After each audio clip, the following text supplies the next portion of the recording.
ভোটের দিন একদম সকালবেলা আপনার ভোট কেন্দ্রে চলে আসবেন। নারী পুরুষ ঠিক এইভাবে আলাদা আলাদা লাইনে দাঁড়াবেন। লাইনের শুরুতেই আপনার ভোটার ক্রমিক নাম্বার উল্লেখ করে লেখা থাকবে আপনি কোন কক্ষে ভোট দেবেন। ভোট কেন্দ্রের কোন কক্ষে আপনি ভোট দিবেন সে বিষয়ে আনসাররাও আপনাকে সহায়তা করবেন। এরপর আপনি সোজা চলে যাবেন আপনার ভোট কক্ষে। কিভাবে নারী এবং পুরুষ ভোটারদের আলাদা রুমে ভোট গ্রহণ করা হচ্ছে চলুন দেখে আসি। কক্ষগুলোর বাইরেও ভোটার ক্রমিক নম্বরগুলো লেখা থাকবে। প্রথমেই একজন পোলিং অফিসার আপনার নাম এবং ভোটার নম্বর জিজ্ঞাসা করবেন। তারপর আপনার চেহারার সাথে আপনার ভোটার তালিকায় থাকা ছবি মিলিয়ে দেখবেন।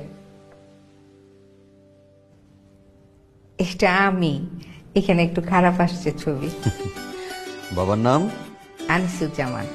ভোটার আয়শা খানম, ভোটার নং 0157। প্রথম পোলিং অফিসার আপনার নাম এবং ভোটারের ক্রমিক নম্বর জোরে উচ্চারণ করবেন যেন কক্ষে থাকা সহকারী প্রিজাইডিং অফিসার এবং পোলিং এজেন্টরা শুনতে পারেন।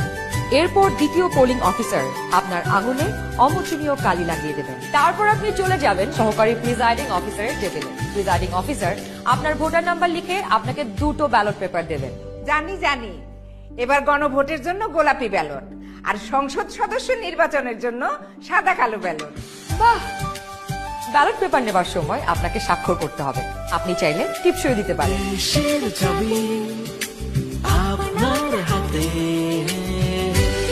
ব্যালটের সাথে দেওয়া হবে সিল মারার জন্য একটি রাবার স্ট্যাম্প। আপনি দুটি ব্যালট এবং রাবার স্ট্যাম্প নিয়ে ভোট দেবার গোপন কক্ষে যাবেন। এবার কিন্তু সময় বাঁচানোর জন্য অনেক ভোট কেন্দ্রেই দুটো গোপন কক্ষ থাকবে, যাতে একই সময়ে দুজন ভোটার দুটো গোপন কক্ষে ভোট দিতে পারেন। গোপন কক্ষের ভেতরে আপনি কিভাবে ব্যালটে সিল দিবেন চলুন দেখি। গণভোটের গোলাপি ব্যালটে হ্যাঁ এবং না দুটো ঘর থাকবে। সংস্কার বা পরিবর্তন চাইলে হ্যাঁতে সিল মারুন। গণভোটে আপনি হ্যাঁ দিলে সবগুলো সংস্কার পাবেন, আর না দিলে কোনো সংস্কারই পাবেন না। এরপর ব্যালটটি লম্বালম্বি ভাঁজ করুন যেন সিলের রং অন্য ঘরে না পড়ে। এরপর আড়াআড়ি ভাঁজ করুন। সংসদ সদস্য নির্বাচনের জন্য সাদা কালো ব্যালটটিতে থাকা আপনার পছন্দের ব্যক্তি বা দলের মার্কায় সিল মারুন। সিলটি কিন্তু নির্ধারিত ঘরের বাইরে যাওয়া যাবে না। মার্কার বাইরে সিল পড়লে আপনার মহামূল্যবান ব্যালটটি বাতিল হয়ে যাবে। সিল মারার পর এই ব্যালটটিও প্রথমে লম্বালম্বি ভাঁজ করুন যেন সিলের কালি অন্য মার্কায় না লাগে। এরপর আড়াআড়ি ভাঁজ করুন। এবার গোপন কক্ষ থেকে বের হয়ে স্ট্যাম্পটি সহকারী প্রিজাইডিং অফিসারকে ফেরত দিন এবং একই ব্যালট বক্সে দুটি ব্যালট পেপার ফেলুন।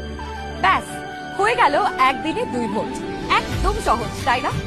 তাহলে নিশ্চিন্তে ভোটের দিন চলে আসুন আপনার ভোট কেন্দ্রে আর ভোট দিয়ে বুঝে নিন দেশের মালিকানা। দেশের চাবি আমাদের হাতে।